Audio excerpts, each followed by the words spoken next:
Udala Radio 104.7 FM. Seriously authentic.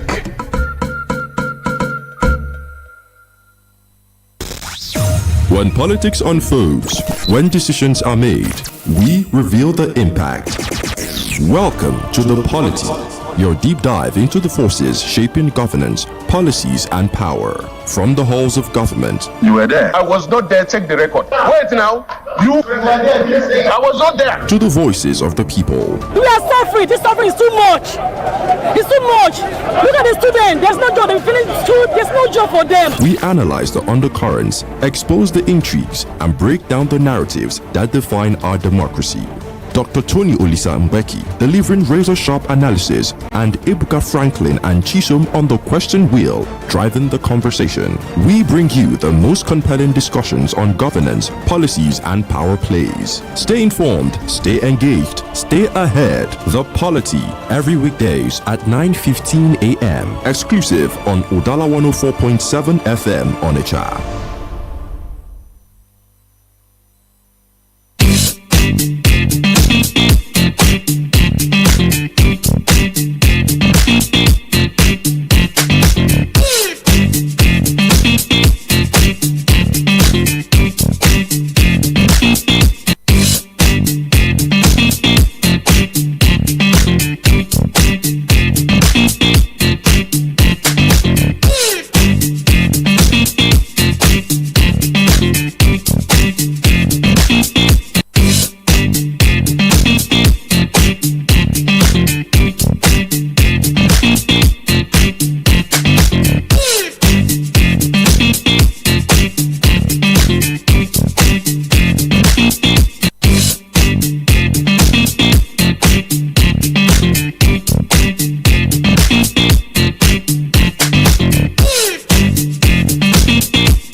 So among the persons granted prerogative of mercy by the president last week is a 44-year-old kidnap kingpin identified as Kelvin Prosper Oniara.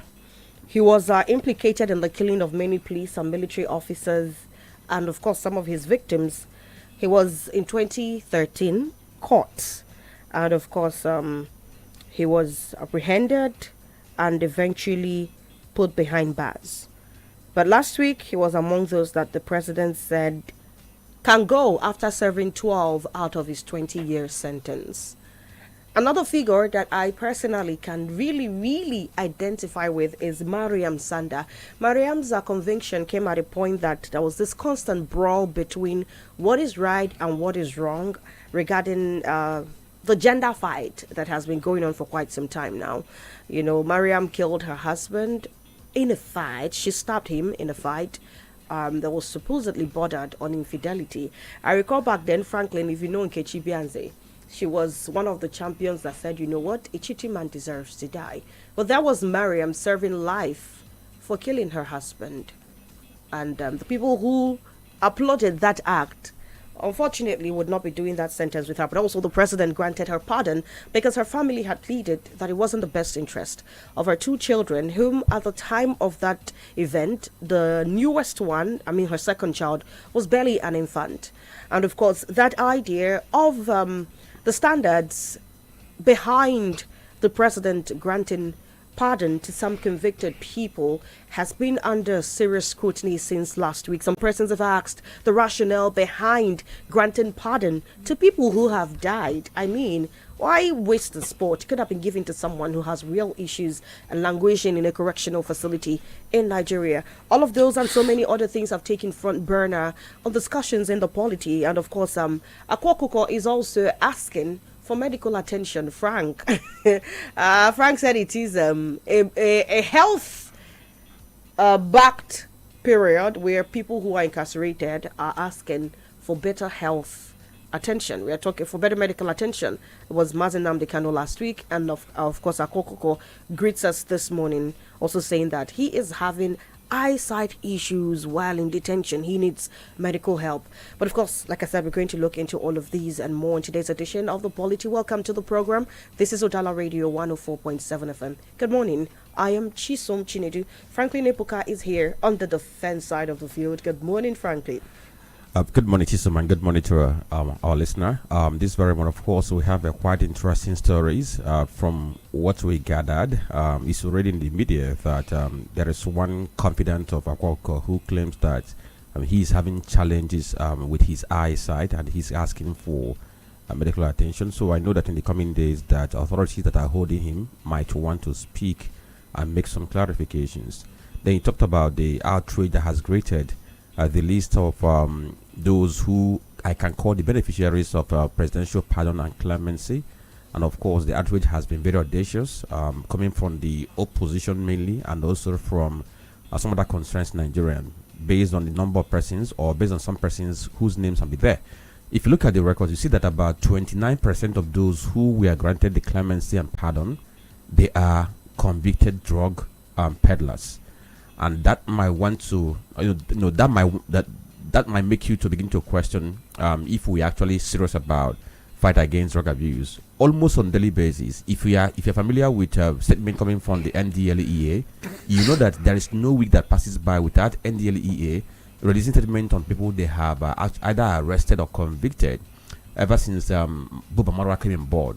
So if we're in a country where our youths are being destroyed by narcotics, and then the president is granting pardon to those who were convicted for importing these very narcotics. Was not yesterday, I was somewhere around Enugu, and I was having conversation with somebody, and the person told me how a young boy who was sent to school to go and study, and the parents, whatever he needed, the parents were supplying. Every comfort he needed to succeed in school, the parents were supplying. And this guy is schooling in a private university where hundreds of thousands, millions of naira are spent just to ensure that this guy goes to school without any impediment. But guess what? He's now having challenge because of a drug addiction, and they're making plans to send him to rehab, where he's going to be rehabilitated. So it's quite an irony that in a country where we have this very challenge, and those who were convicted for bringing these menace on a society are getting pardoned. But what do we know? They say it's the presidential prerogative of mercy, that he's a constitutional power. He has the right for him to exercise that. Then if he has exercised that in the right way, it's another question. So when we begin our conversation, we'll also see what David Omahi is saying. He's been speaking, saying that it's not a turn of the Southeast for them to have a shot at the president. They should wait.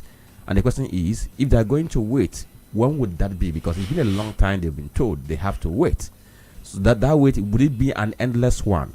Or will it ever come in this our time, or in another world to come? So let me rest my case here. All right, then, we're not alone in the studio. Dr. Olisa Mbeki is also here to do justice to all of the matters on our desk this morning. Good morning, Tony. Good morning, Chisom Chinedu. Good morning, Nigerians. Good morning, the good people of Southeast. Good morning, Ndanambara. Good morning, in Onitsha. Wherever you are listening to us from, it's always a pleasure to be here. We have got so much this morning to talk about. And remember, we cannot do this without the presence and also the power of the Almighty, who has made everything possible for us to be here once again. And we say, may all glory, honors, and adoration be unto his name. And we can also say very much well that this is our sanctuary, and we're in the sanctuary, and we've got so much to project and also to dissect. We tell the truth, and there's nothing anybody can do about that, because our calling is just to sell the truth and also do justice to whatever we have before us. You're welcome. Of course, we're going to go straight to telling you what the front pages say. What are the stories making rounds on the media space this morning? What are the most important ones that the stories that the newspapers have put on their front pages? Starting with the Vanguard, where we see the banner headline here: non-oil exports, local investors lose out a 4.8 trillion naira boom.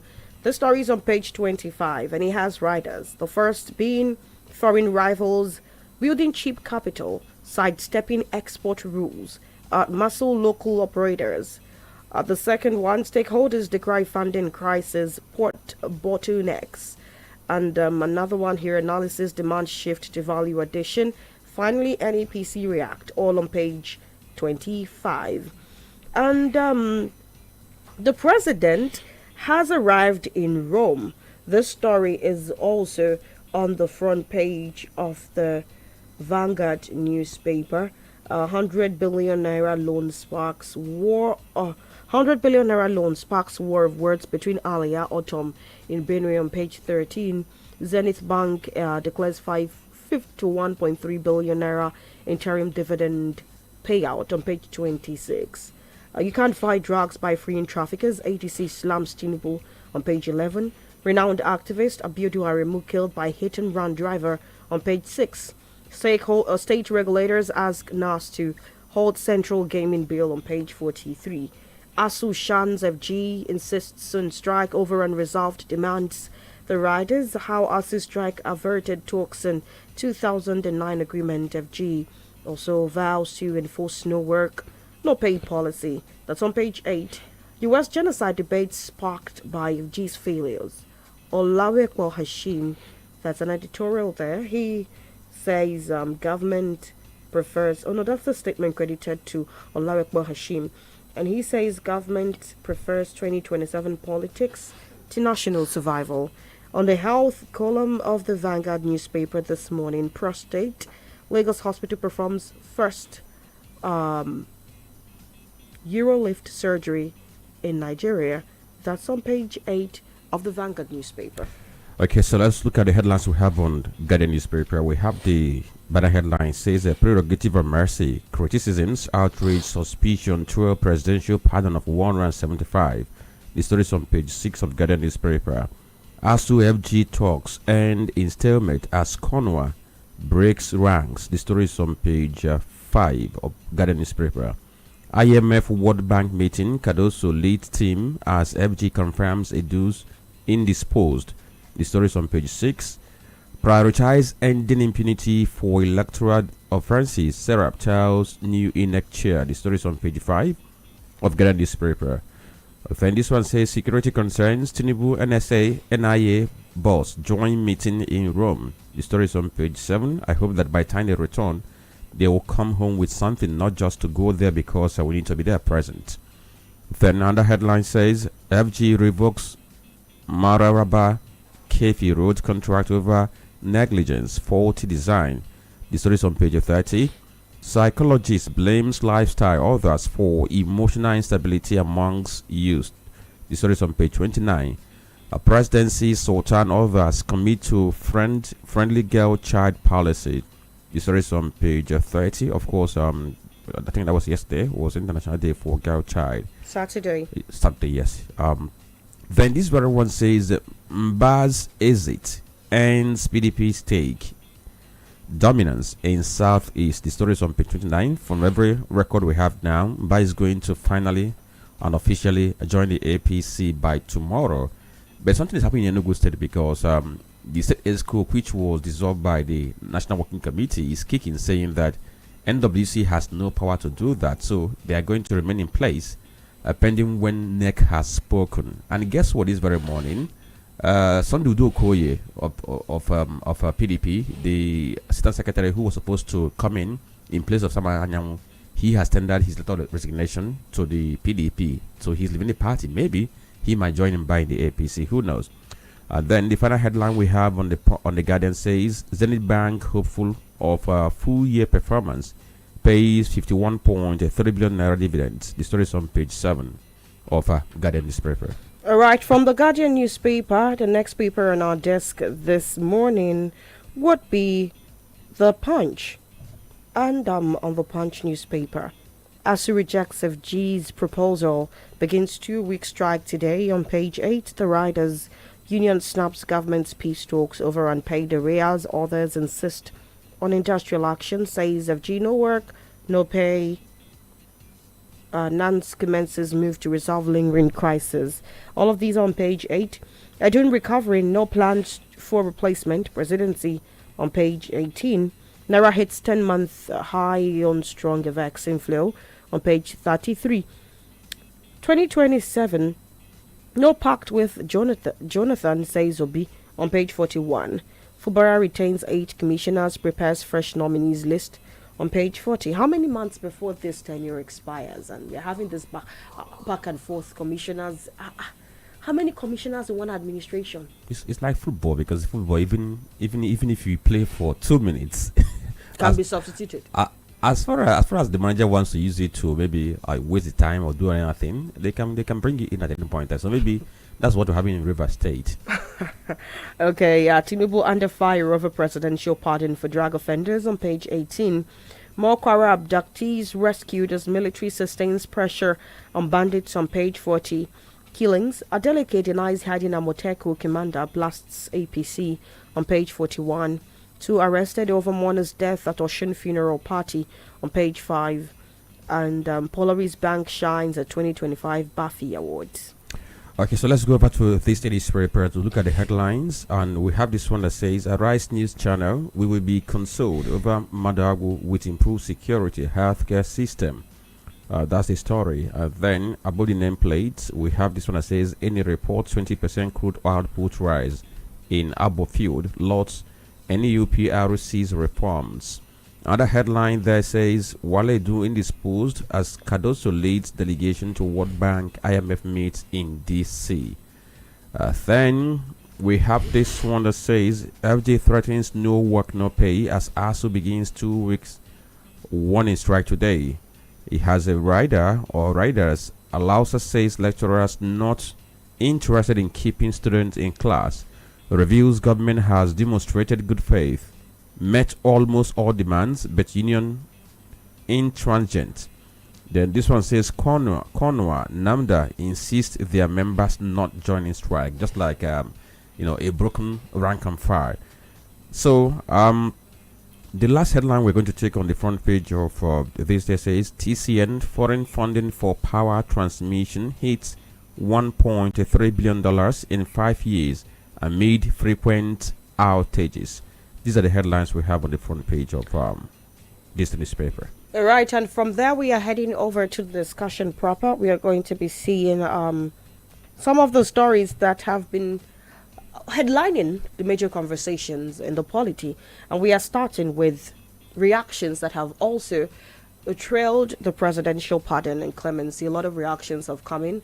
Former Vice President Atiku Abubakar has poked a huge hole in that particular grant of pardon that has been given to about 176 persons, and of course 29% of whom are drug offenders. The rest of them have other crimes attached to them, the likes of Mariam Sanda, like I said earlier, who murdered her husband, and a lot of other things. But the idea of drug offenders, like Franklin pointed out, making it out has been one of major concern to many Nigerians.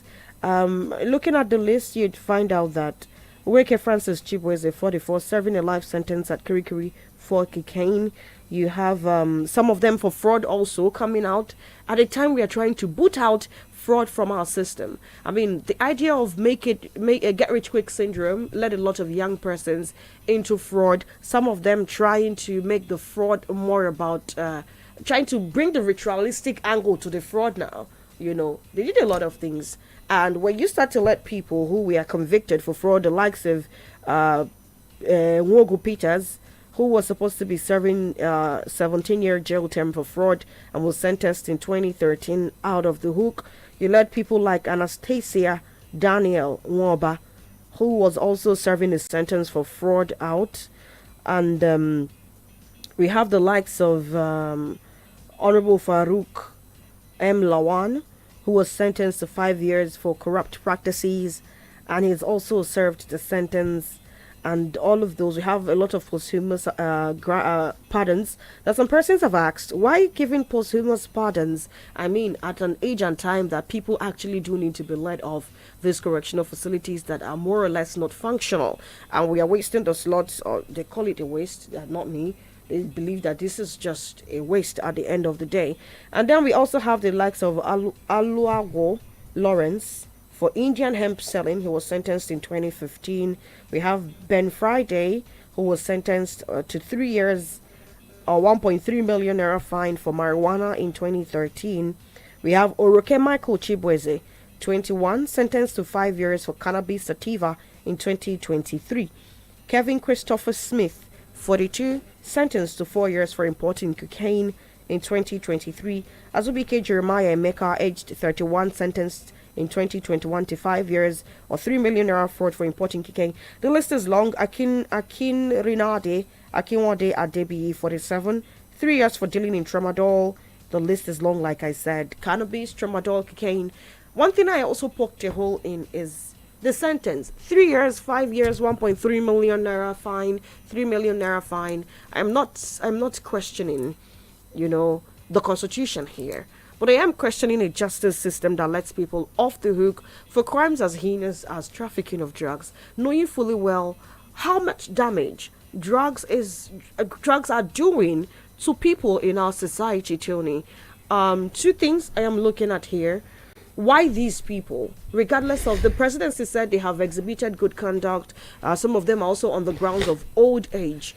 Old age I can understand, but we have seen stories of some of the persons who, despite their age, have been in this drug business. Some of them were not caught till they died. Some of them managed to, find themselves out of the system and laid low for some time, but their cartels, the systems that they established, did not collapse. And so drugs were still coming in and going out thanks to systems that they established. And so I am just wondering, two things, like I said earlier. The sentences they got, I'm taking a second look at it.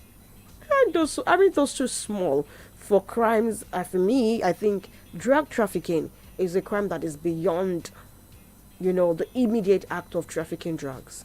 It takes part the responsibility for even the availability of such substances in the system, and so I think needs more punishment. And then people with this kind of record being let out, do you not think they are going to pose more harm to the society?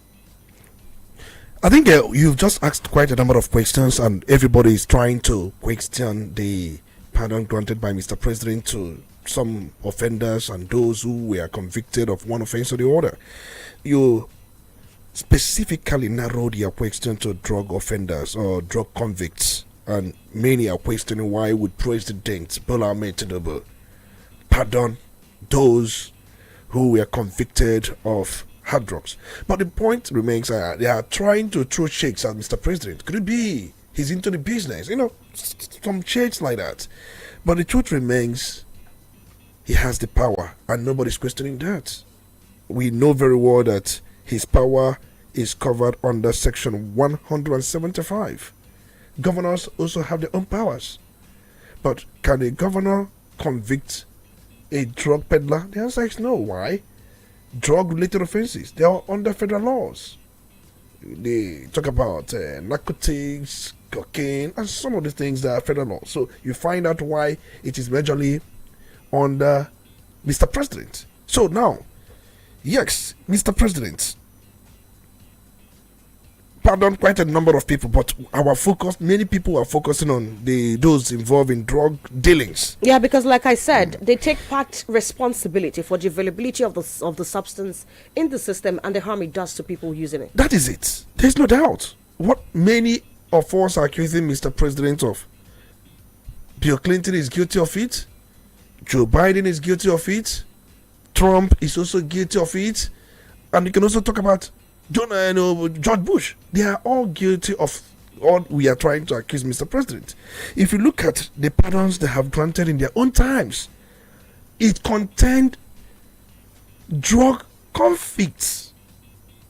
I can give you scope of what they did, and most times they try to do, because that's where we borrowed our democracy from.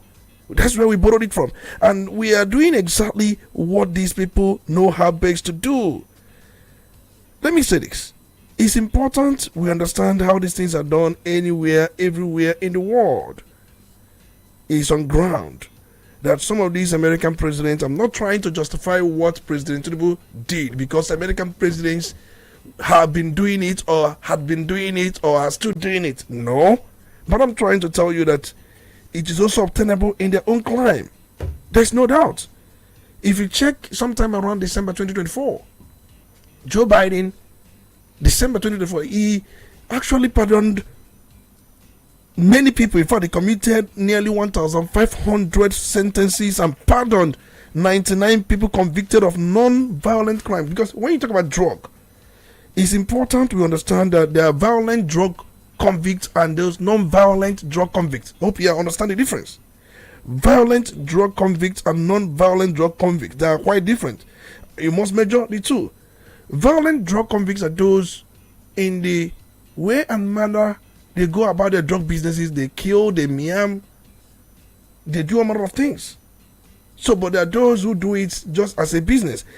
For me, I have listened to so many people who have said, one, that the pardon granted by Mr. President weakens the tempo, the spirit of convicting those who we are charged for drug offenses. I know the prosecutor, the judges, they did quite a lot. For judges to come up with a conviction means that they have studied a lot and they have, over the night, over the day, put in more effort. And then even if you talk about the prosecutors, do you know what it means to prosecute and also get somebody convicted, proving that offense beyond all reasonable doubt? That it makes nonsense of all these things. The question is, why do we have it in our constitution? That's the question. We have it in our constitution. And if you look at it, in fact, it was Bill Clinton that pardoned his half-brother. I remember Roger Clinton. That was I think he pardoned his half-brother in 2001. Remember, his half-brother Roger Clinton was convicted of drug. In fact, in 1985, and he has been serving his sentence, life sentence, until Clinton came and they released him. So, if you want to talk about George Bush, I'm also aware that he granted pardons and commutations, including some drug crime cases, so many things. So, I can remember very well that a particular drug smuggler, Jose Alonso Compane, was also granted pardon by President George Bush. You want to talk about Obama? They did the same thing. So, if you look, I don't want to talk about those who are convicted of murder, who are convicted of arson and some other things. But I'm saying in all of their pardons, you would one time going through some of these things point to drug-related offenses. But we've seen presidents in Nigeria who had granted pardon. In fact, if not for pardon, somebody like Olusegun Obasanjo wouldn't have become the president in 1999. Yes. Many of us have forgotten that Abdulsalami Abubakar pardoned him while he was serving his sentence. Remember, Abacha military junta had convicted Obasanjo. But what happened? Abdulsalami pardoned him. I remember Shehu Shagari. Shehu Shagari pardoned Yakubu Gowon and even pardoned Odimegwu Ojukwu and many other people he pardoned. But it was on political ground, not on drug-related ground now. But Ojukwu took exception. He can't pardon me because he was not tried, he was not convicted of any offense. I remember the then federal government or the then presidency under Shehu Shagari recanted. You can't give a pardon to somebody who has not been convicted, who has not been tried, who has not been jailed. So pardon can only come if somebody has been convicted. So what they did was to grant amnesty, because there is difference between amnesty and pardon. You can grant amnesty to anybody even before investigation, during the trial, if the person has been charged, if the person is at the verge of being pronounced guilty. You can withdraw, the state can withdraw the matter before the court and find nolli prosequi, and also grant amnesty to reintegrate the person into the society. So amnesty can be granted at any time. So what the federal government or the presidency or the central government under Shehu Shagari did at that time, when Ojukwu told them that you can't grant me pardon, was they recanted and understand the technicality of the word pardon and amnesty. So they now changed what they had called pardon into amnesty for Ojukwu to come back from Ivory Coast and then reintegrate into Nigerian society after going on exile. So you can also go on. I remember even when Olusegun Obasanjo as head of state, he granted pardon to people like Awolowo. Remember Awolowo was convicted of treasonable felony, conspiracy to commit felony, and other things. He was sentenced to 10 years in prison by the then, government of the First Republic. But I think Pa Anthony and Nahor at that time was also sentenced to 15 years. But Obasanjo, as a military head of state, granted them pardon as well. So you can go on and talk about all this. In fact, during the time of Goodluck Jonathan, he granted pardon to high-profile ex-convicts, drug-related. Are you going to talk about President Muhammadu Buhari?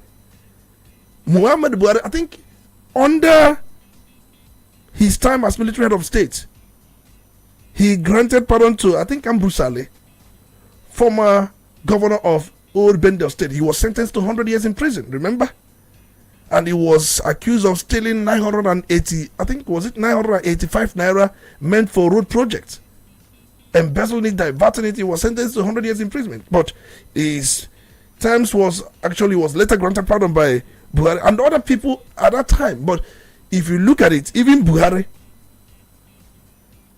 remember, he was given a house arrest. He was also granted pardon.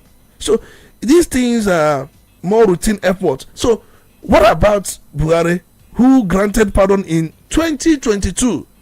Joshua Dari of Plateau State, Jolly Nyeme of Taraba State, among other. I think Jonathan also granted pardon to Almasi. DSP Almasi. And he was also his deputy at a point. Can I add that, like these cases we just mentioned, and this recent one we just mentioned, at the point that they were done, there was still outcry. There were questions about why would this happen, because Tony has mentioned a couple of things, trying to make reference to US and co, which is incontrovertible. When you talk about presidential pardon, is guaranteed in our constitution by section 175, which the president must exercise.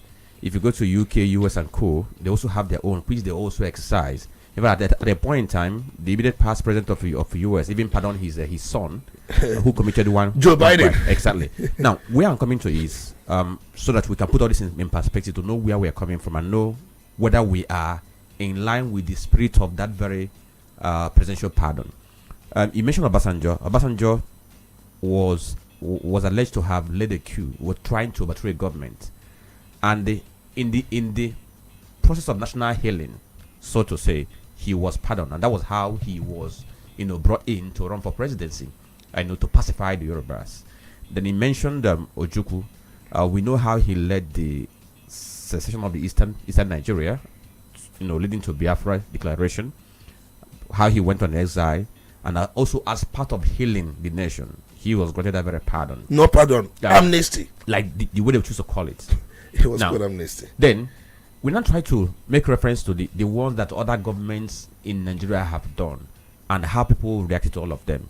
If you look at the list that we have been given, which were released by the said house. In fact, if you want to see the list, you can go to our Facebook page, Udala Radio 104.7 FM. Just go to our page now on our video. You will see the list on that very page. Now, we have like 82 persons, who got this very clemency. Among these 82 persons, some of them are illegal minors, some are foreigners, some are Nigerians, and many of them are, these very convicted drug peddlers. Now, where I want us to go to is, let's even look at the intent. What is the purpose of these, this very presidential pardon and clemency? What was in the mind of those who crafted into the law, into our constitution? Is it to pardon people on compassionate ground? Is it to pardon them because they have changed? Is it to pardon them because they have acquired skills? Or is it to pardon them because they have served a major part of their sentence? Is it to pardon them because we want to excuse some kind of dangerous offenders? Or is it to pardon them because we want to correct miscarriage of justice and find a way to bring these very guys back into the society? So what is the primary purpose of this very pardon and clemency as provided in the section 175 of the 1999 constitution? Let's get to this one first. I think if you look at the intent, or what one can best describe as the intent of the framers of the Constitution here in Nigeria. You can also talk about elsewhere in the world. If you talk about United States of America, from which Nigeria's presidential system drew inspiration, the intent was to create a humane check on the rigidity of the law. A humane check on the rigidity of the law is a way to tell you that mercy supersedes judgment. I think it's also like that in Bible. Mercy at all time supersedes judgment. But like I said earlier, Tony, I asked a question about people like this reintegrated into the system. More often than not, they go back. They will lie low for a period of time, and even if they are no longer at the front burner of some of the crimes they've been convicted for, you'd find the systems that they have established still being fueled, contacts still being made, and things still being run behind the scene. And so while the Bible is the first propagator of mercy, and even at the point of not meriting it, isn't that what they call grace? Getting favor even without meriting it. I totally understand it. But this is the law, okay? And of course, let mercy without merit be left for heaven to grant. This is not heaven, this is earth. How do we do it here? Are these people deserving of this? When I also asked you a question about the people who were granted posthumous pardon. Tony, look at the correctional facilities we have in this country. So many of them are littered. People are there even without trial. Some of them, there were no formal cases instituted against them. I hope you're aware of that. And so I am wondering, when are we going to have, in place of maybe also in line of the presidential pardon, Mr. President says, take a trip down to all correctional facilities in the country. Let us know the people who are there without trial, not the ones who their cases have been called up and are still being processed. The ones who have not even been charged. Tony, the last time I was at the correctional facility at Marine, over 400 people had not been charged. What are they doing there? That's just the point. Remember, the judges, they have the powers, the governor, they have the powers to, grant amnesty to these people and then allow them to go. Oh yes, like before I also forget, there are some that are supposed to be on the table of the state governors. So don't you think that we should start tilting towards that now, beyond the federal level? From the federal to the state level to the judges, shouldn't we be looking in this direction? Decongestion, as against some of these things that have also been accused of being politically motivated. I think we are stretching this so much. I have just said that the law is the law. The law is firm. There's no doubt about it. If we don't want pardon, we can remove it from our constitution. And one thing about rehabilitation, atonement, is not the severity of the offense so committed, because we are looking at everything from the offense so committed. I'm not holding brief for anybody. Somebody could be guilty or be convicted of murder, and somebody could also be convicted of stealing a pencil. But somebody who is convicted of murder has shown total repentance, but the person convicted of pencil hasn't shown that and could even go back to stealing pencil. Immediately the person is released. So how do you judge it? Do you judge it from the angle of the repentance or the severity of the offense so committed? We must balance the two, because the idea is, if we are releasing you to the society, we have this assurance or possibly a guarantee that you are not going to go back to that. You must have learned a lesson. You must use such exposure you've got as a result of that to tell the world, to tell the community, to tell the society what it's like to pass through that stage and what they should do not to find themselves in such conditions. So majority of us are looking at the severity of the offense, but the real thing should be the repentance. But remember, there are political connotations to this, and that is where many Nigerians are coming from. The political angle that these people who are convicted, they are highly connected.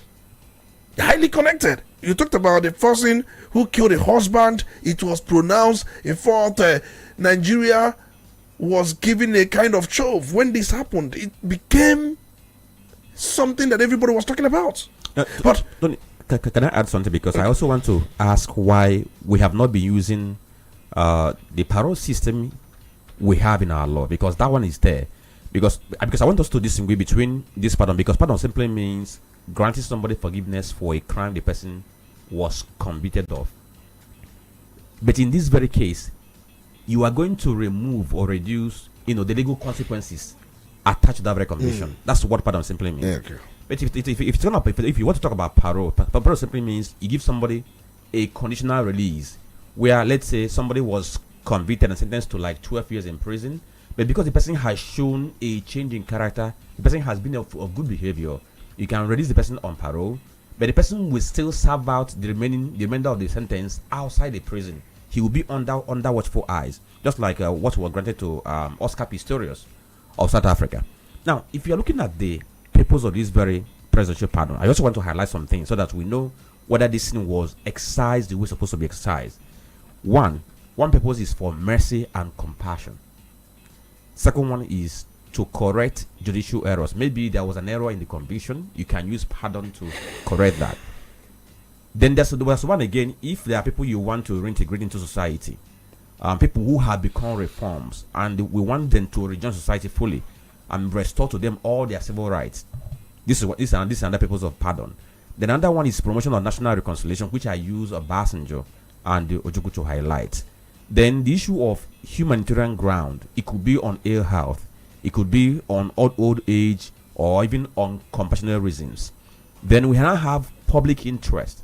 If we are going to do this, is it going to serve the greater good of the nation, such as you want to maintain peace, you want to encourage unity, or you want to address a systemic injustice? So all these things need to be put into consideration before you then choose who you are going to grant pardon or not. So for Nigerians, I think Nigerians are trying to look at all these things from this very perspective, to weigh in and see if these guys who got this very clemency, if they all actually deserve to be there. There are some persons there, they have not raised any eyebrow. They said, okay, this guy, they deserve to get this. They deserve to be on that very list. But are those ones, that ones, like you mentioned the issue of Melisanda.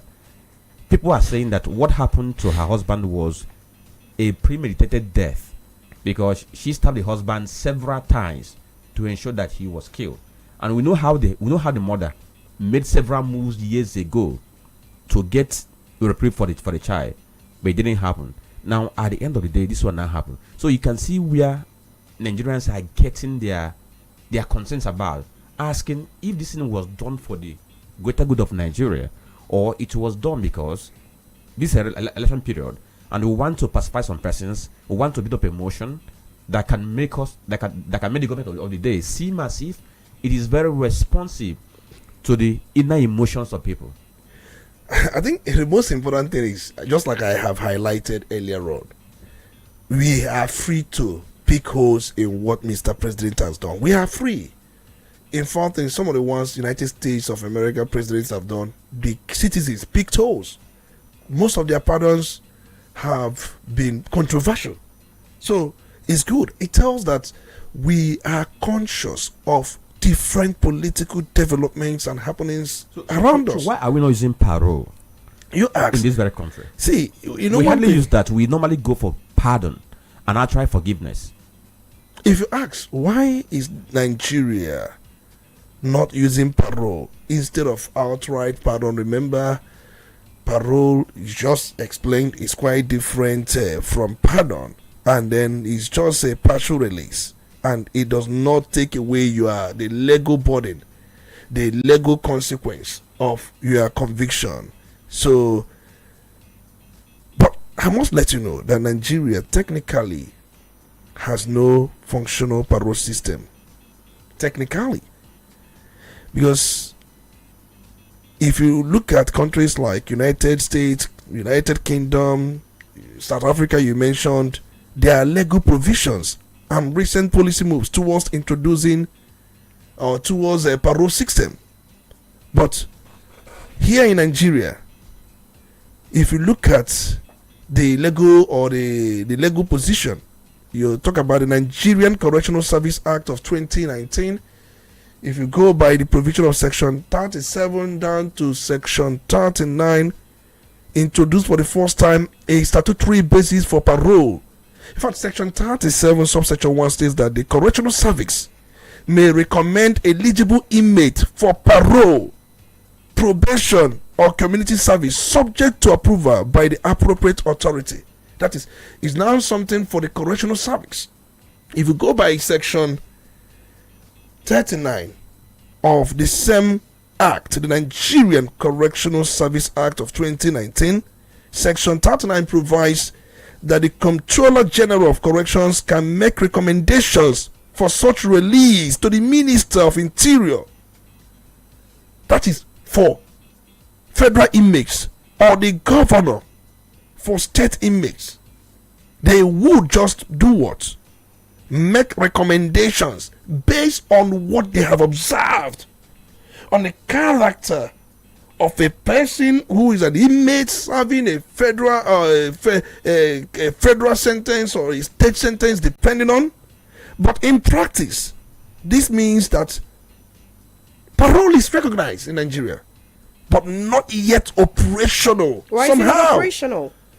Because the required parole boards or committees have not been fully set up in many states. Because the law also allows that parole boards or committees be set up. So what's and these things are not fully set up in many states. And also I'm aware that even the monitoring and the reintegration framework, that is the social workers aspect of it, these things are still undeveloped. Okay. So honestly. So hopefully in the coming days these things get worked on and properly developed, so much so that this part of the justice system can be fully utilized, and possibly it is going to help bridge some of these gaps that have been pointed out with what the president did last week. We need to quickly attend to some commercials. When we come back, the conversation is definitely going to continue. Do stay. Udala Radio 104.7 FM. Seriously authentic.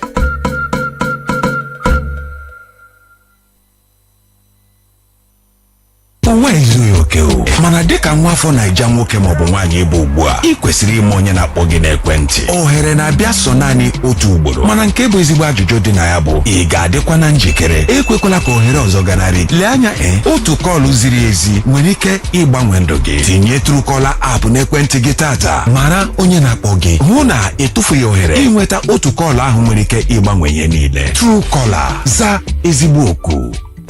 Quality bread, Wendy's bread, for your family breakfast. Wendy's bread, Opa Chichane Tozialo. Wendy's bread, Mama Papa they like Wendy's bread, na Chichane Nyandu. Wendy's bread, even children they like Wendy's bread, Wendy's bread, Ninta. Wendy's bread, you get it better, tasty, we go sweet your belly. Wendy's bread, Wendy's your bachichoma. Wendy's bread, the champion. Wendy's bread, your tasty bread. You can contact us on our official address, Second Business Park, Enugu Road, GRA, beside Onitsha, Anambra State.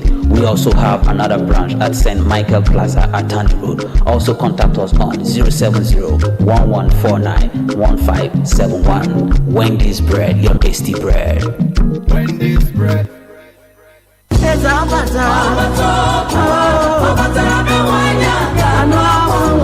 People of Upo and the entire Anambra State, get ready for a life-changing apostolic invasion. It's Upo Citywide Crusade, powered by Upo Christian Association, with the Restoration Apostle Johnson Suleiman, live in Anambra State. A divine awakening for signs and wonders. Come and witness the mighty miracles of God in a prophetic atmosphere like never before. Upo Citywide Crusade. Theme: the Lord, He is God. It will also feature anointed songs ministrations by Ambassador Chinyere Udoma and Minister Adrian Alex. The date is Tuesday, 28th of October at 4 p.m. and Wednesday, 29th of October 2025 at 8 a.m. and 4 p.m. And it will be happening live at Walter Eze Memorial Secondary School Field, former Boys Secondary School, opposite All Saints Anglican Church, Upo Dunukofia Local Government Area of Anambra State. For inquiries, call 0903-952-1048 or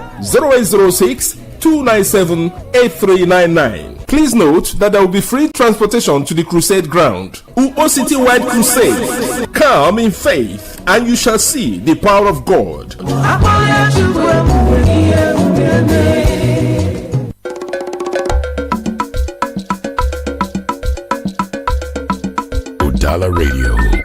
104.7 FM. Seriously authentic. You're listening to The Polity. Get involved now.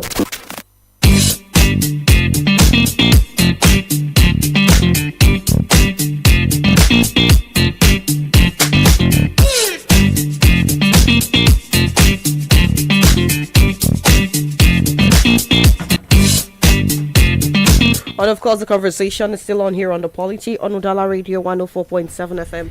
And ASU has declared comprehensive 2-week strike, Tony. It is supposed to start today. The federal government has tried to reason with ASU, but ASU is not, for the want of a better word and using the street balance, ASU know they hear word. ASU has insisted that the strike is going to go on. And so this is because the federal government and ASU have not been able to resolve lingering disputes over welfare funding and the implementation of the 2009 ASU FG agreement. Tony, 2009, that's about 16 years later. What exactly is happening in this country? And so as much as academic activities are not in full force at the moment, this is already October. What am I saying? First semester has started in so many schools. What is supposed to happen now? Are we still having this back and forth of students coming to school one week and then the next minute they are not coming to school? Academic sessions are prolonged unnecessarily, and when they eventually get back, everything is rushed. Do learners even get to really be impacted on, Tony? We have been fixing this from time to time, and we don't want to just get it dusted forever.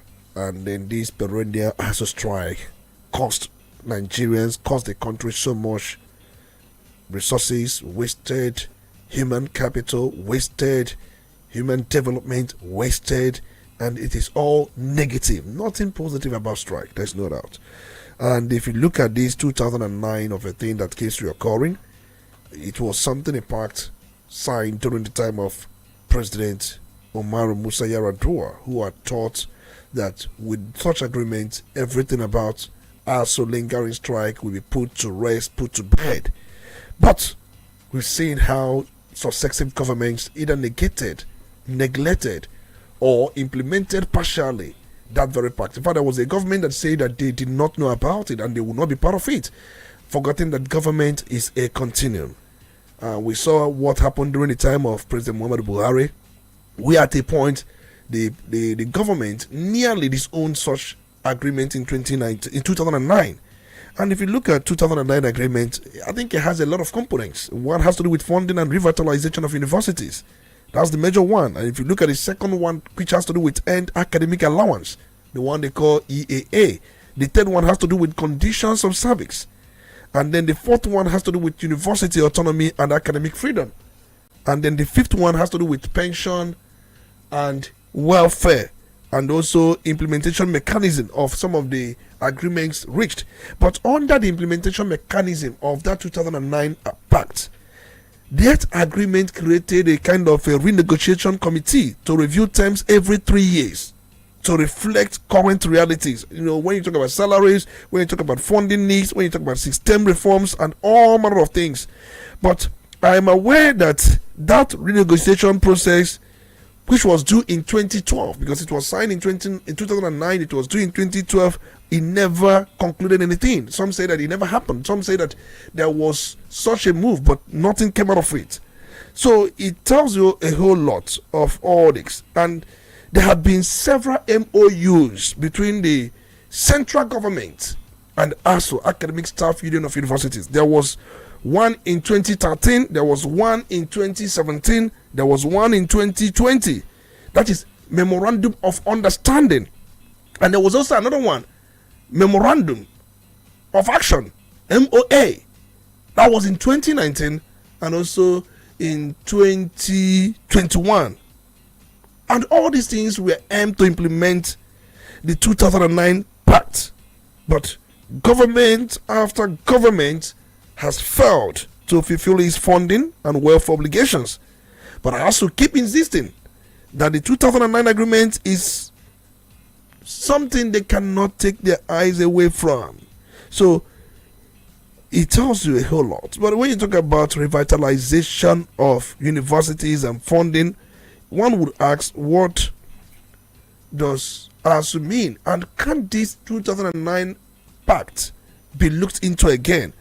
Because for ASU, they say that 2009 agreement, in fact, the issue of funding and revitalization of universities was the heart of the agreement, where the federal government agreed to massively inject funds into public institutions, public universities, as the case may be. So government in that agreement committed to progressive funding of these universities. But over time, government will tell you there had been paucity of fund, there had been different economic challenges, recession or production and what have you. Who is even checking for the funds that have been given? Because it was just last week that the federal government was asking institutions that haven't spent what was given to them in the course of TED fund to return in 30 days and to give account. And I keep asking, who is checking these facilities, these infrastructures, the quality? Who is checking? Because it looks like it's an open check. You either do with this whatever you please or you return it. There is implementation committee. Are they really checking? That is another thing. Looking at the institutions around us. One thing about most universities, in fact, if they talk about university autonomy and freedom, that was actually partially given to them. Now, you understand that before now, the president sits in this cozy office and appoints the VC and also select the governing members of the governing board. Yes. But these days, the Senate and then the board comes up with three nominees and sent to Mr. President. And then Mr. President chooses one from the 3 nominees they will send to him, then he as the VC, as we also have in some state universities. You asked who are those who are monitoring some of the funds so far released to institutions. Let me say this. Monies released to some of these institutions are not also properly used. I know very well that there was 1.5 trillion spread. I think it was agreed, the federal government in that 2009 pact agreed that they would inject 1.5 trillion in public institutions. It will be spread from 2009 down to 2015. That's about 6 years. But a fraction of that amount was injected because that was not done fully. The question is, even that fraction that was injected, how was it utilized? If you go to public universities, when we talk about public universities, we are talking about some of these federal universities and state universities. But the state government takes care of the state universities, whereas the federal government takes care of the federal universities. But if you go to these federal universities, so many of them are in total rots. Check out the hostels, the female hostels, the male hostels, the postgraduate degree hostels.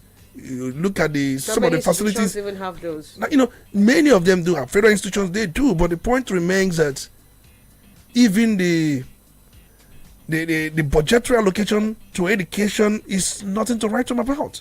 But ASU keeps worrying his head, believing that if they keep quiet, things will get worse. But I have challenged ASU in the past that many of them, they are quite lazy, they're quite docile. Most universities in UK, in United States of America, even in Canada, and even some in Germany and Western countries, they do quite a lot of things to generate money internally. They do quite a lot. They're into a lot of ventures. See, for agricultural department to render a lot, agricultural faculty render a lot of support to farmers, and they make a lot of money out of it. Those in veterinary, the faculty, they do a lot by both clinic, so many things. Those in home economics, they do a lot. Produce bread. They sell to the communities. They sell beyond the community. They make it statewide, nationwide. They undertake a number of ventures. So you can hardly, apart from some departments that are purely theoretical, even those in chemistry department, they produce chemicals. Those in physics, so they do quite a lot to make money. But some of our universities, they don't want to do some of these things. They want to sit back and then. That is just one side of the argument. Because Tony, thank God that you decided to go this very way, because I wanted to ask what can become better, because as it stands now, this has become a recurring decimal. Since 1999 till date, this strike that began today is the 18th strike that has embarked upon by ASU. If you begin to look at the dates, 1999, 2001, 2001, 22, 23, 25, 26, 27, you keep on counting. And we have had this very strike a long time ago. On his where if we have a new ASU chairman, he continues from where the other one stopped. And every time what government keeps playing is reason with me by P square. That's what they keep playing all the time. And that's what we say, we give you time for you to respond to these things, you don't respond. Now look at what their demands have been on.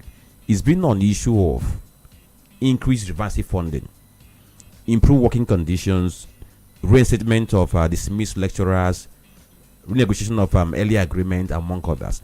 Now, if we are going to go forward to address this once and for all, because the federal government said they have a committee that has been expanded to deal with this and ensure that this recurrent issue is gone forever. If we're going to deal with this, what would you be providing as a solution that can help to arrest this situation once and for all? I think government, we must provide, because this agreement was not legislated upon. For the fact it wasn't legislated upon, ASU cannot make anything out of it. For us to have a strong policy, every policy we have in this country must be legislated upon, so that it becomes not just a legal document, but it becomes something that can be tendered before the court for any infraction. We have policy somersault. Why? Because we don't legislate on this. And remember, if you legislate on a policy, you can have a review. If you go to where we borrow our democracy from, they have thousands of policies that have been legislated upon, that have been converted into law. We, the chief executives, they have no other obligation. Do you know that we can legislate that fund education funding or budget for education should be 25% or 30% of our own budget? We can legislate. It becomes a law. It becomes a law. So anybody preparing budget will understand that there is a law that says you must dedicate or devote so amount of money for education, for health. We keep making certain promises, coming up with principles, policies without any action. We can enforce this and make these things actionable by bringing the legal component to some of these things. If ASU 2009 agreement was actually legislated upon, by now the federal government may call for review based on what it feels that it cannot be able to do on the realities of time. So it becomes back and forth.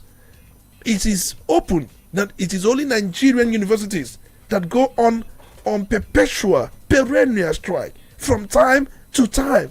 It has not done us any good. That is why we don't attract foreign students. I remember in the 80s, in the 70s, we had foreign students.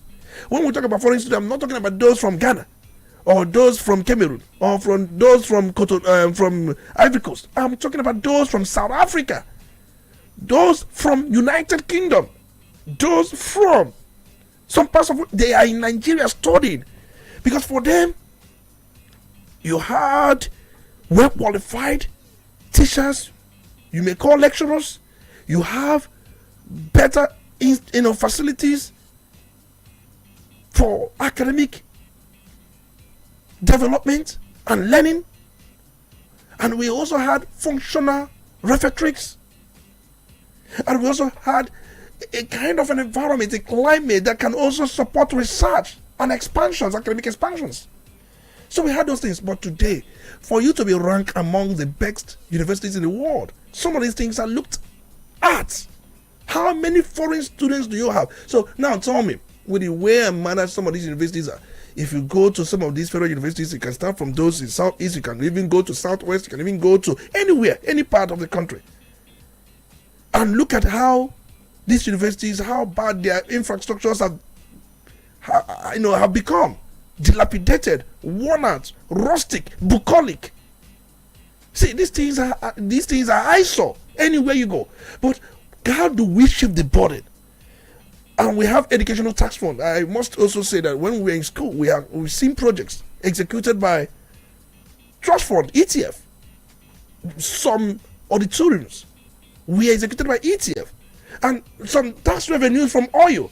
These things were dedicated, but we've seen that over time these things are waning, and we can look for. It's all about funding. Okay, so Tony, it's all about funding. Talking about the funding, because from what you have said before, and if we're going to expand it, you can see that universities can get funding through different ways. If they're going to secure, one is that of course government grants could be there. Then if they can secure partnership, even sometimes they have to commercialize their researches to make money. Like I said, engage in consult services. Then even these alumni association donation, because this is where I want to go to. There are some alumni associations that are trying to see what they can do for the alma mater. But what we do see is that in most cases, even the money they bring to the institutions are hardly put to good use. The problem we have, even the little given to these institutions, majority of the ones given to them diverted. And that is why if EFCC begins probing some VCs, many of them may not go free. Many may not go free. Can't you see that some state institutions seems to be better equipped compared to federal institutions? Some state institutions. Because some state institutions, governors are monitoring every development, keeping their eyes. So it tells a lot. So we are hoping that in the coming days, they don't stay up to 2 weeks. The federal government and ASU eventually have a productive sit down to have to come to a reasonable conclusion. I wouldn't want this strike. I wouldn't want the strike in the first instance, because it's going to affect students, because they are supposed to go back to school after the long vacation. And why is ASU coming back the moment the students are coming back? The timing is also something of excellence. And you ask, do they also have human? See, we must find a balance in this country. And I'm also saying that most policies, whatever agreement, there should be a legislation so that everybody will know that we have a law. If you go against the law, we know that you're going against the law. But the federal government is threatened, no work, no pay. We hope that in the coming days they reach a reasonable conclusion so that Nigerian students will stop bearing the brunt of these elephants and their constant fights. So many of us were affected by the previous strikes. So many of us, I was at the point, and a lot of Nigerian students, it's like a strike academy. You come in this period, you go on strike. What happens to the knowledge gathered? What happens to the harnessing them? They come back, they are just rushed. Take this handout, take that. That's the place you concentrate on for your examination. Is that really an impactful learning process? I hope they get to also look in this direction. Presidency, not yet Southeast turn in 2027.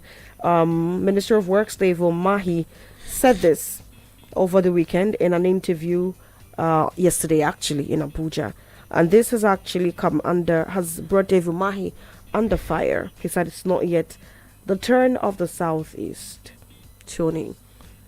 I think Umahi has shown the kind of person he is. He keeps doing this. Umahi is a selfish politician. There's no doubt. He's so selfish. His kind of politics, his brand of politics is all about his personal interests. He does not even consider regional interests. I bet you some ministers who are serving under President Bola Ahmed Tinubu also consider regional interests in anything they're pushing for. You can speak for yourself. You can tell everybody why President Tinubu should be re-elected. Leave Southeast out of your rant. Leave Southeast. You can go on and say, the president deserves re-election. He has to complete his 8 years. He has to do this. He has to do that. If anybody raises issue of Southeast or the person, you are not talking about Southeast. You are talking about what do you think that should be. It's understandable. You must show some sign of being sensitive to the plight of the region you're coming from. You can't open your mouth and make such statements saying that it is not a turn. Who said so? Well, he said it is a turn of the South, and the Southern president is presently at the helm of affairs and should be allowed to finish 8 years. But then this statement Umahi has made is not the first time that such a thing is being credited to him, and it's not the first time that such a statement has been made in recent times. I'm trying to remember who said something like that not too long ago. But when you look at the rationale behind what Umahi said, that's what some persons might be looking at. What is the rationale behind what Umahi has said? And also looking at the political atmosphere of Nigeria at the moment, do you think that it is wise for the Southeast to keep clamoring for a shot at the presidency? Or to collaborate with the Southwest, where the president is from, and form some sort of alliance? Southeast has a number of options. They can play any of them, and they can play many of them at the same time. You can play the option of, we can't be pigeonholed this period. We can't be seen to put all our eggs in one basket. So if it crashes all the eggs, no. That's what we've been doing. And for me, it hasn't not helped us, that kind of politics. We should go back to the politics we played during the Second Republic. We had majority of us had their legs in MPN, some had their legs in MPP. Likes of Lex equipment was in what? MPP. And you had likes of Zik, who was in then the Zik. They were in NPN, and then you had Lex equipment and co. Was in NPN, and then Zik was in NPP. So the point I'm trying to make here is this: politics of putting all your eggs in one basket has not helped Southeast. It has not. So what baskets do you advise come 2027? We have bandwagon effects in Southeast, and it does not help us politically. So there are those who will be here, and that's what I'm saying. We have to choose.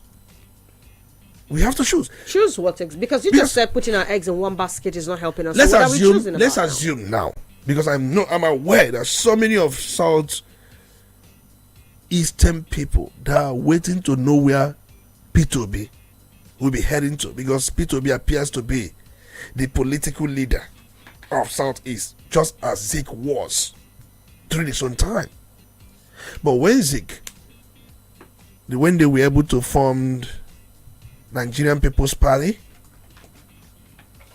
and remember, it was something that somebody formed, Greater Nigerian People's Party. Sorry, Nigerian People's Party was first formed, but Zik and his co-host hijacked the party from the original formator, and he left the party for them and formed Greater Nigerian People's Party. But we saw how we populated that party, and that does not also preclude us from NPN, that later became the ruling party. So we were in both. So Osieba, we have hands. Osieba, we have hands. I don't even understand the point I'm trying to make. Okay. So now I am aware, just like I said earlier on, if P2B decides to walk into AA, I know many of them will go there. But that does not mean that we will not be in APC. That does not mean that we will not also be in ADC. We must be in these parties. Isn't that dividing our votes? It's not about dividing any votes. It's not about dividing any votes. It's all about making sure that you are ever present in every corner, so that you cannot be. See, let me say this. Do you know how backward Southeast is politically? And it's orchestrated by this bandwagon effect. Well, I understand you. Last I checked, Southeast has the smallest number of states in the country, just about 5 states. And so if we start to play this division of have legs here, have legs there, have legs here, have legs there, do you not think that our numbers already insignificant would become even more insignificant? I think you don't understand it. From politics is not done based on where all of you are heading to. It's a game of numbers. See, forget the 5 states. Forget the 5 states Southeast has. Southeast is a region. Yes, it has the smaller state. It doesn't mean that in terms of numbers.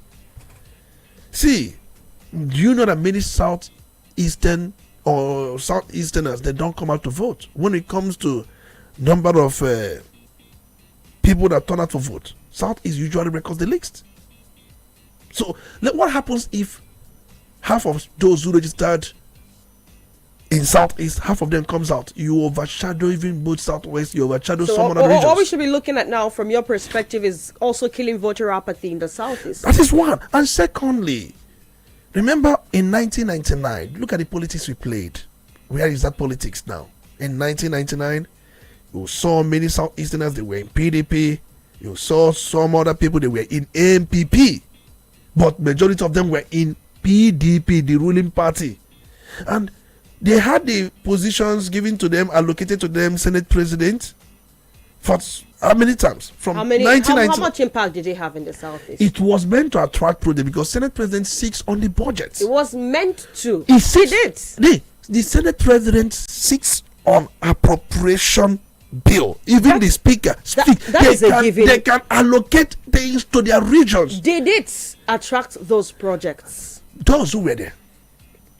For whatever reason. And you know, Southeast had the most turbulent period while they were Senate President. You had the likes of Vance and Werem, who was there, Chupo Kadibo. Before you know it, you had Anyem Pius Anyem, Senator Adolphus Wabara. Before you can man, 6 of them under 2, under 8 years period. And what impact did it make in the Southeast? The issue, what impact did it make?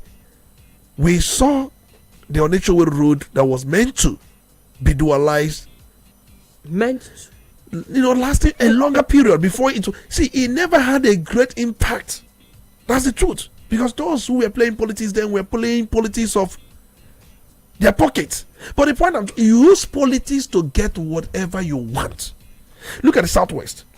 Southwest in 1999, they were majorly in AD, but in 2003 they were balanced.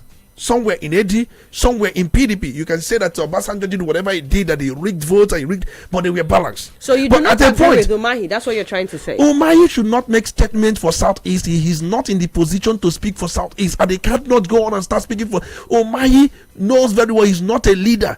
Okay. He could be one of the leaders, but he's far off from being. Under him, Southeast governors couldn't have leadership. All right. So Omaya is just. Look at what he said. Let me say this before we go for break and then bring in people. We have another matter on our desk yesterday because Daniel Bwala did make some damning statements last night, and I'd like you to speak. Let me finish with Omaya first. Omaya was of the view that people from Southeast are saying, Mr. President, give more ministerial positions to Southeast, that they should also consider him being Minister of Works. That Minister of Works is 5 times other ministers. Can you see how this man talks? Are we feeling the impact of him being Minister of Works? It's not about feeling the impact. And not just about projects being commissioned. We mean projects being acted on. I have not seen anything special about Omaye's Minister of Work in Southeast. If Tunde Fashola was to be the Minister of Works, you saw what he did while he was under Obasanjo. And you can tell many other ministers, Omaye is just moving around, challenging Rufai Husseini, talking a matter of things, and then going places. One thing about him is that his kind of politics, his brand of politics is all about self. He's trying to position himself, probably by the time power goes back to the north and comes back, that he will become the president. But he is least qualified. And he said that he's a professor of engineering. And he was asked which university. Which university? What are you, professor? He said professor in practice. And Jay Makinde also told you that what is so difficult in giving average cost per kilometer, and you said there is a small boy in engineering and you are the senior in governance. The point, you did not address the issue. You are engaging in argumentum ad hominem, attacking the personalities as against addressing the issues. So leave Umahi. He's well fed. And then he's well fed. Of course, how he looks. He's well fed, and for him being well fed, all is good for Southeast or Ebonyi State. When it comes to poverty, in fact, that state reeks of poverty. And what is he doing about it? He was a governor for 8 years. He was busy building roads and then bridges. But he was not also busy developing human capital, making those people to have opportunities in life. So at the end of the day, some of the things he built, they have depreciated. So it takes point again. So what kind of mentality does he have?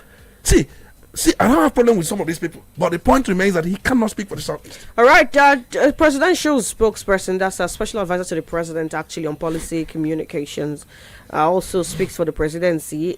Daniel Bwala has said that the country is safer actually than it was before President Bola Tinubu took over the helm of affairs. And last night, he also reacted squarely to that report, not just the report, but also that motion that was moved in America concerning the killing of Christians in Nigeria being a genocidal attack and all of that.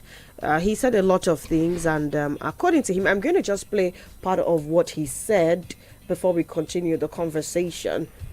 It is founded in Nigeria and it is somewhere in Onitsha. Most of the references they made were in this report. Now, if I'm going to take that back a bit. base that position that they said on this report was written by Inter-Society Civil Liberty and Rule of Law. They call them International Society for Civil Liberties and Rule of Law. It is founded in Nigeria and it is somewhere in Onitsha. Most of the references they made were in this report. Now, if you look at this report, which was first published in August, and then they updated it last month, September, you will know that this is a pure case of agenda, and it has IPOB backing. This report can be seen on their website, Inter-Society Civil Liberties and Rule of Law. Now, they gave what they call to be a report of killings in Nigeria. They said they got their sources from multiple places. They also said they relied on their previous archive in reaching the conclusion. If you look at the entire report, 70% of the cases of killing that they are referring to happened in 2015, 2016, and I think 2018. The reference they made to the killings in 2025, they said the report, they got them from Sahara Reporters, they got it from one civil society, and they got it from what they call open source. Almost all of the things that they were published, they were based on hearsay. Now, if you're writing the report, the little I know about people who understand what research is, you have to go to the root of the source. You have to verify the point. Nowhere in this report has he established one fact, that this report stemmed from a research by their organization. Needless talking about the people who fund this particular organization. So I am going to actually stop this audio clip here because a lot of things have come up concerning the position of Nigeria since after that particular motion was moved, talking about the whole idea of Nigeria Christians being killed. We saw the statistics being bandied and all of that, and the presidency has strongly, as a matter of fact, the presidency has been on, would I call it tours, trying to launder the image of the country, looking at the possible consequences that could come from, Nigeria being probably considered to be a place where Christians are being killed. Also, yesterday, Daniel Boala is of the opinion that that particular statement was based on a research that has an agenda backing it. But what is, for me, most critical here is the source. Because one thing that has been missed at the end of all of this is the source of the data. When you try to go through information out there, you find out that at different point in time, figures have been brought forward. There have been killings accounted for. And we have had some of them carried out in churches, carried out against communities and all of that. I mean, Benue State for quite some time now has been at the center of all of this. Even Plateau State, if I'm not mistaken, Benue State, Plateau State have been at the center of this. But Daniel Bola is of the opinion that the information used to back this data is mostly connected to killings that happened in the southeast in relation to some of the people at the center of this entire secession move being killed at different points in time, in terms of, say, government cleaning some of the camps and the forests being used by some of these non-state actors and all of that. So, Tony, looking at all of the facts available, do you think that statistics being used to prepare these reports and, of course, what the United States Senator backed his motion on, is there anything credible and should be gone by? One thing is that Daniel Boala was sounding like a broken record, honestly speaking. And most times if you want to authenticate whatever lie you are making, link that lie and say it was, try to link it to IPOB. If you want to authenticate anything, if you want to say that this man is not 40 years, as he claims. In fact, it was IPOB that are mentioning that he's 40. You're just trying to use IPOB to authenticate your lies. And that's exactly what Daniel Bola has just said. That's saying that the reports about churches being burnt, Christians being killed, was manufactured and doctored in Onitsha. In fact, it has an agenda by, he said a lot of things, but it sounded like a broken record. But he has to also know that a refrain from a broken gramophone always peddles on truth to remain relevant. In his home state of Borno State, he should be aware that there are many churches that have been raised down by this terrorist group. And it was not in any way doctored or manufactured in Onitsha. He's from Borno State, there's no doubt. But because he is where he is today, he's somebody that we have belly fix. I don't want to just attack his person. But so this is not about Daniel Bwala now. It's about the facts on the ground. If you go to Boza, if you go to Chibok, if you also go to Musa district, somewhere in Askira and the Oban local government area, these facts are there. So you think these figures are real and not in any form exaggerated? They may not be perfect. But for him to say that it was doctored by one group in Onitsha, authenticated or validated by IPOB, that risks some level of ignorance. So he shouldn't be making such statements. If he wants to make statements, he should leave those groups, and then he can either contravene or try to counterpoint whatever fact before him by being factual, not trying to rely to a group that once you mention their name, it makes what you are saying to be true. Right. So it's important we know that. Join the conversation now. 0803-221-6973, 0803-827-6694. We'll go straight to the point and let us hear you. Good morning. Okay, you should try to reconnect now. Good morning. Yeah, good morning. Chidi Chukuma joining you from home. Go ahead, Very please. Good morning to you, Chisom, Dr. Olisa Mbeki, and Franklin. Yes, let me start with the first topic we discussed this morning. This issue of presidential pardon. Dr. Olisa Mbeki has said it all. He spoke on the angle of law. Number one is for people to realize that this thing is embedded in our law. That Mr. President is just a statutory power given to him by the Constitution to extend such a gesture to the prisoner.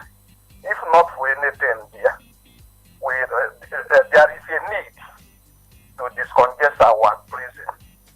So many people are there well packed, and some people are dying because of the congestion in our prison. And also on the basis of that mercy, to extend such a gesture to the prisoners, there is a need for that, if not for anything, for the equity, for the fairness, for the good conscience, and that is why the equity has come to play. The rigidity of our law, equity has come to annihilate that rigidity, and that is why it is said that where law and equity is in a conflict, equity take precedent, and that is what Mr. President has demonstrated by allowing those people to be free out of mercy. It is just a grace because of God, or for the mercy of, and that we know where it started in the law. So there is nothing wrong for that, and anybody that is saying something in contrary is just a figment of imagination. I don't think that there is a need for that. If not for everything, some people are dying in prison, and we need supposed to show that mercy through Mr. President. That is statutory power given to him. And on the issue, finally, on the issue of that statement, yes, coming from Umaye, I don't think that Umaye is representing the Southeast. And also, finally, on the issue of that, the lawmaker, the American lawmaker. Yes, what of Mr. President, this American president, the statement given to the former president of Nigeria, he asked him a question: why are you killing Christians? Did such thing emanate from the IPOB or any group in Nigeria? He asked Mr. President, the former president of Nigeria, why are you killing Christians? Somebody can explain that better. Good morning. Good morning to you. Let's hear you. 0803-221-6973, 0803-827-6694. Good morning. Hello, good morning. Good morning. Good morning. This is Dr. Go ahead, please. Thank you. Let me speak on the issue of.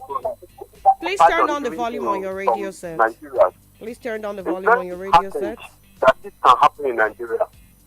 Because I wonder how you will give a pardon to someone that has committed a lot of crime. I see one woman that has already that killed her husband, do a lot of things to her husband, and the woman was held, and the government went ahead and released this woman. So I don't know what they're teaching to the country. I don't know what this country is learning from this government.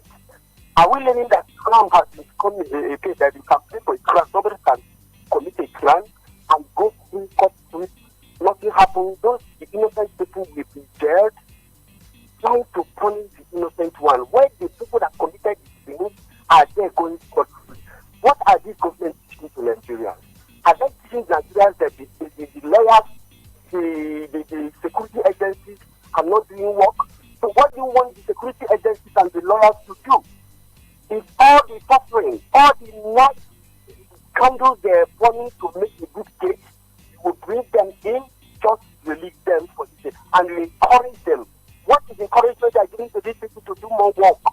There's no encouragement there. This is very bad. And what are we going to take for our nation, our people to come in to say that this is what we are doing?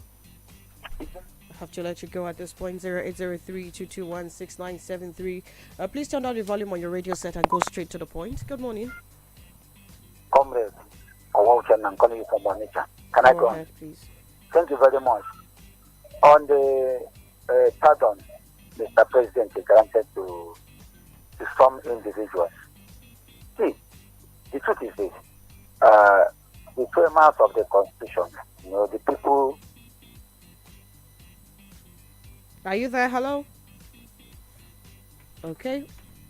Let's hear you. Good morning. Hello. Yeah, hello. Yeah, good morning. Good morning to you. Go ahead, please. What's your name? Where are you My calling name is us Josh. from? My name is Josh, calling from Masaba. Go ahead, Josh. Start with the pardon of Mr. President did.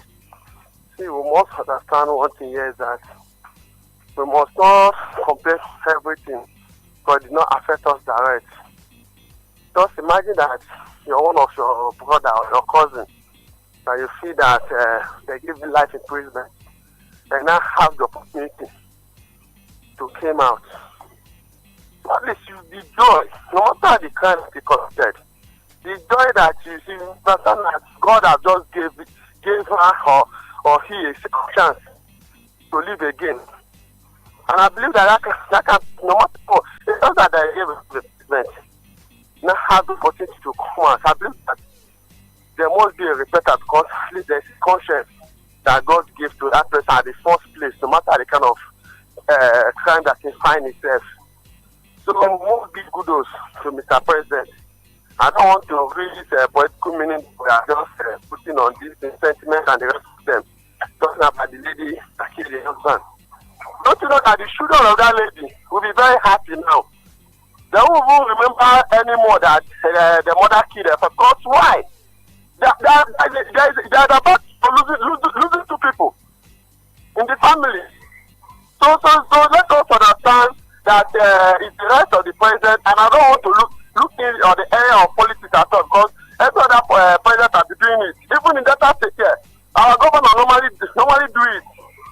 The young man that is in prison for over many years for committing a little crime, he won't have opportunity to have his freedom now. So let us just leave that. I believe that it's the right of the president to do it, and the law the constitution back him up. Talking about Daniel Boal, I don't really need to listen to all those kind of people because they are just food discredit politicians. Imagine a man that was the spokesman of what they call Atiku Abubakar in the last election. Now speaking for APC today. Don't you know that shame is something that is far away from our Nigerian politicians. Unless some people like Boala you don't support to even speak to Nigeria anymore.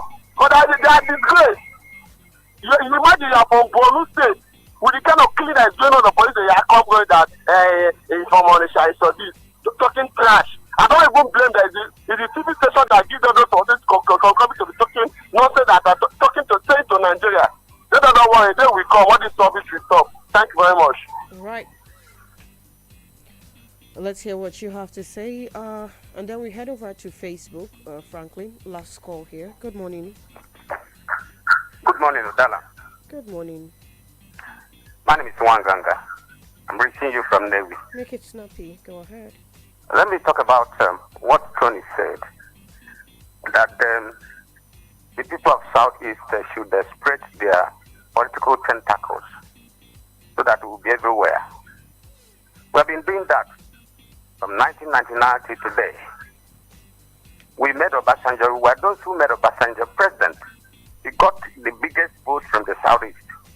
We did it to Jonathan. In APC today, remember that the former governor of old Abia State, somebody who died recently, was a founding father, one of the founding fathers of APC. They promised him to be the president of Nigeria 3 times.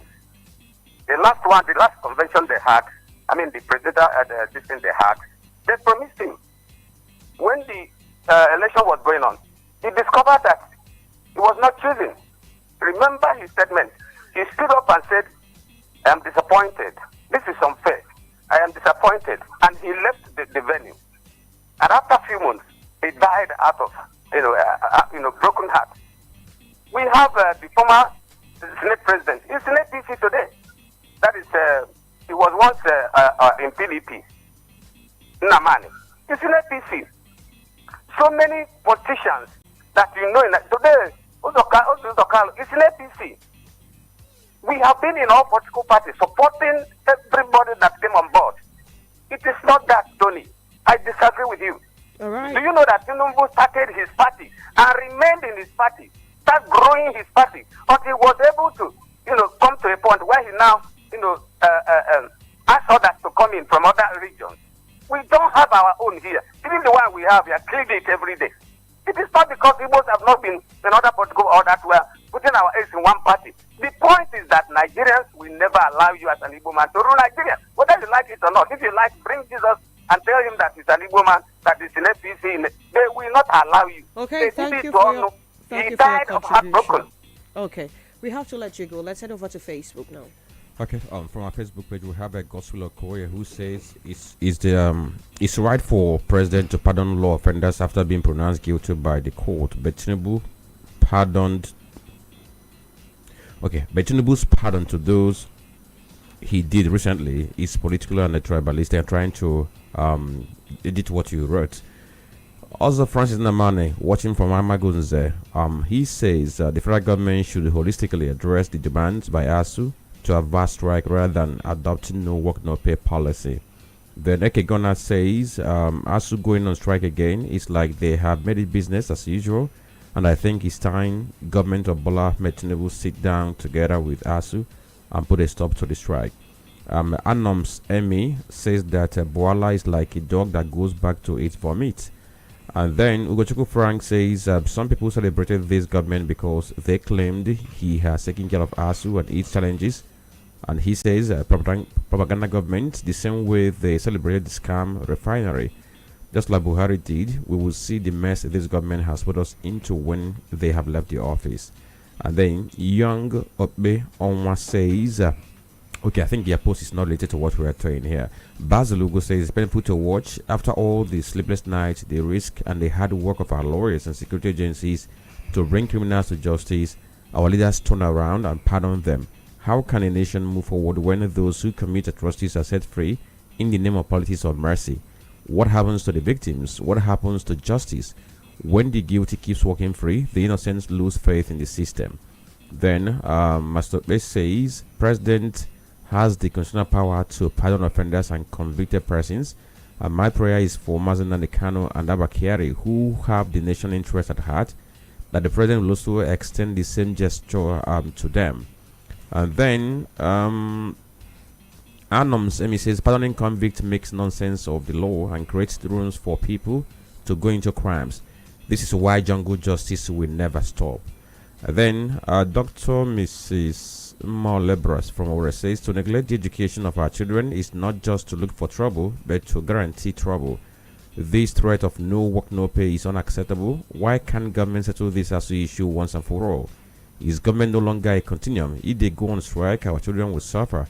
Because when two elephants fight, the grass suffers. I'm going to pause it there. And then Sabasnak Igwe says, the statements credited to Mr. President as regards to the pardon granted to drug offenders and others left a lot of reactions on where we are in the fight against drug-related offenses. Well, in all of these developments, the constitution of this country is the brain behind all these unwholesome scenario, because the president or the constitution bestows powers on Mr. President on how to change the old narrative. Okay, I'll quickly do this and then we have to Honorable Sabo says, what is happening in this country regarding to all the jungle style of governance seen from administration to another? Most times I do ask myself, are we cause or we are the cause?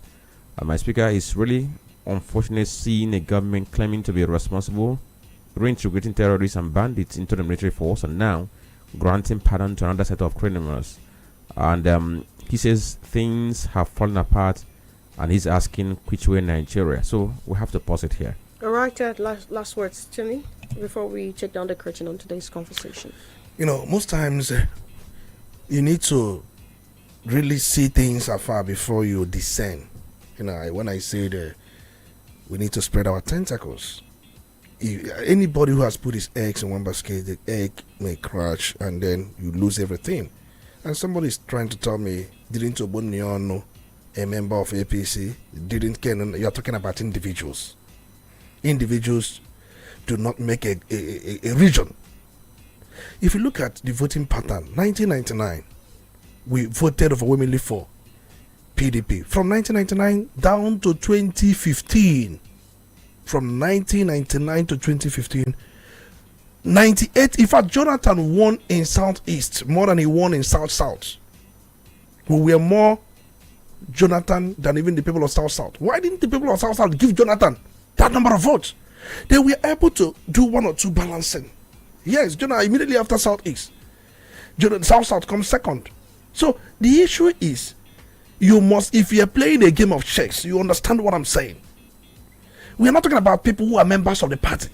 Look at the last election. Buhari said, you people gave him 5%. Wasn't that what he said? And you want him to do what? If we had given, I'm not saying because many of us don't like Buhari, based on what happened in the past, let's take him out of the equation. Look at Tinubu in his last election. That is why his appointment, he gave Anambra Minister of State, he gave Abia State Minister of State, Imo State Minister of State. I think the only states he gave substantive minister was Ebonyi State and Enugu State. And probably because of number of votes. See, sometimes most of these politicians, they look at things from the votes cutting, not people. Systems that are wrong, but we have enthroned them. Because by all means, this is actually the wrong thing. It is politics. It is politics. You will say it's wrong. You don't shout wrong. You play your politics. So politics is played against moral and conscious. There is difference between morality and politics. All right, Tony. Thank you for your contribution. Final word. What you're trying to say. Final word. All right. We must ensure, not about people being there. At least you may give them. Give that person you want to give 70%. Give them 30. All right. Thank you, Tony, for your analysis today, Franklin. There's something I normally do say. If your principle changes based on which emotion it appeals to, then you're not ready for Nigeria to change. Somebody said something. He said, just imagine that if it was your brother or sister who got